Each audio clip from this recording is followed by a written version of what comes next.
So when you take off your thermostat housing, first you're going to have the thermostat like that, and then the gasket was around it, kind of holds it in place a little bit. This thermostat is probably, I don't know, a year and a half, 2 years old. It's not that old, but I'm changing it out anyways since I'm doing everything else, excluding the water pump. So when you take that off, this gasket came off pretty easy because, again, it's not that old. So there's like a plastic that it's all connected to, all that cardboard material or whatever it is, and it kind of peeled off pretty easy. I know the first time I did it, it was the original thermostat gasket from, or thermostat and thermostat gasket from the 80s. So when I took it off, make sure you want to scrape all the junk off. Don't go into it. You don't want to pit it. This is aluminum, so if you damage it, you're kind of SOL. You want to make sure you kind of go at an easy angle, get all the junk off, make sure it's a nice clean surface.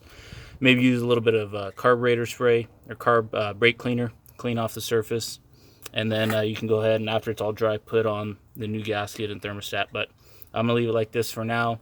Put the housing back on and run some water through here with the water hose to get the last of the junk out of the system. So it turns out whoever said you can't fit the original cooler lines and tranny lines with the electric cooling fan was wrong. It wasn't too difficult. Kind of had to bend the the lines a little bit. Not too bad. Just have to be real gentle. Obviously, it depends how old your lines are. Maybe yours are, more fragile or older than mine. But everything went in pretty smoothly. Like I said, I did have to bend these lines a little bit, but nothing super drastic. They're clear out of the way. They don't really wiggle, so I'm not worried about them hitting the pulley there. And then the cooler line goes there. And I'm about to flush everything, so I'm just going to put a water hose in here with the, you see it's not tight. Put a water hose in there without the thermostat and kind of flush what's left in the system.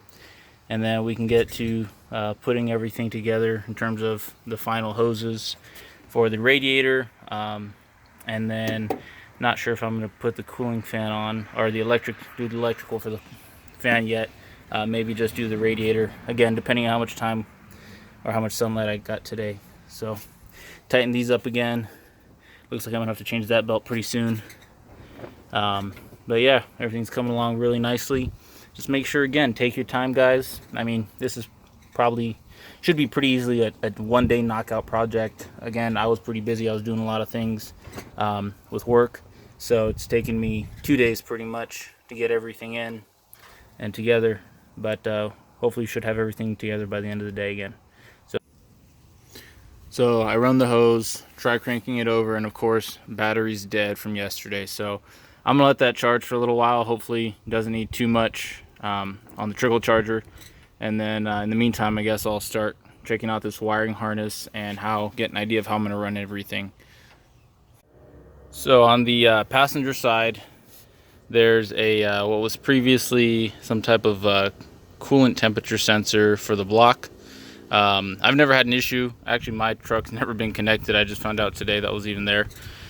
Because on the driver's side of the block, there's another spot to connect some type of coolant sensor. That one I'm using for the temperature gauge inside, which is right there. If you're not going to run a temperature gauge or you don't have one, you could run the sensor there for the radiator. For the cooling fans, but in my case I do have a sensor there, so I'm gonna have to use this one for that's on the passenger side, all the way at the end of the block, right behind the injector, above the exhaust manifold, next to the firewall. You get the point. So there's that. All right, ladies and gentlemen, so I'm back at it over here with the cooling fan. I kind of Mickey Mouse wired everything together to kind of just make sure that the cooling fan was going to kick on. I didn't want to wire everything and then have an issue and have to take everything apart or pull all the wires back out. So it comes with the little harness and everything, which was nice. Your kit may be different. I got mine off of Amazon. I think it was like 15 bucks. It came with this little breaker unit here. So basically you have to make your own power wire, which is super easy because it comes with the connectors. You just need to supply your wire. Actually, I didn't even need to supply the wire. This was just some of the excess that I had. So you got the power from the truck here goes to the breaker, and then this red wire, which comes connected already, sorry for that, runs to the box here.